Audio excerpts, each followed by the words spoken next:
ఈరోజు ఎక్కడ చూసినా జెండా రెపరెపలాడుతుంది, డ్రమ్స్ మోగుతున్నాయి, పరేడ్స్ జరుగుతున్నాయి. కానీ దీని వెనుకున్న అసలు కథ ఎంతమందికి తెలుసు? 1947 ఆగస్టు 15న మన దేశానికి స్వాతంత్రం వచ్చింది. కానీ ఒక ప్రశ్న మిగిలిపోయింది. ఇప్పుడు మనం ఏ విధంగా పాలించబడాలి? మనకు హక్కులు ఎవరిస్తారు? మన దేశానికి నిబంధనలు ఎవరు రాస్తారు?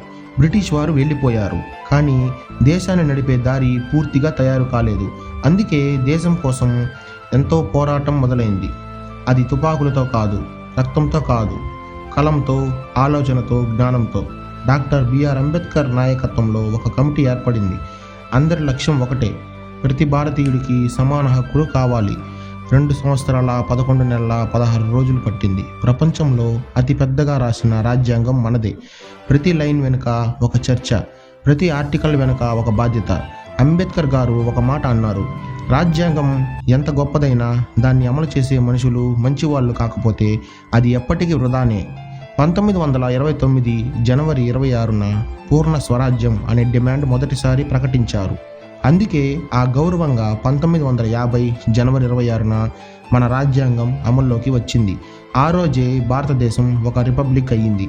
రిపబ్లిక్ అంటే రాజు పాలించడు, ఒక వ్యక్తి నిర్ణయం కాదు, ఒక కుటుంబం అధికారం కాదు, ప్రజలే అధికారం.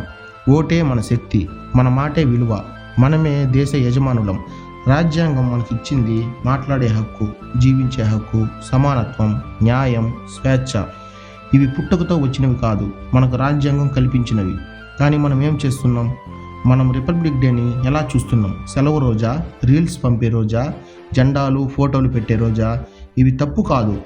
కానీ రిపబ్లిక్ డే అంటే చట్టాన్ని గౌరవించడం, ఓటు హక్కు విలువ తెలుసుకోవడం, తప్పుల్ని చూస్తే ప్రశ్నించడం, సరైన దారిలో నడవటం. దేశం అంటే ప్రభుత్వం కాదు, మనం. ఈరోజు మనం ఇలా అనుకుందాం, నేను నా హక్కులు అడుగుతాను, నా బాధ్యతలు గుర్తుపెట్టుకుంటాను, నేను మంచి పౌరుడిగా ఉంటాను, నా దేశాన్ని గర్వపడేలా చేస్తాను. ఈరోజు జెండా ఎగురుతోంది, కానీ అసలు ఎగరాల్సింది మన ఆలోచనలు, మన విలువలు, మన బాధ్యతలు. Happy republic day friends.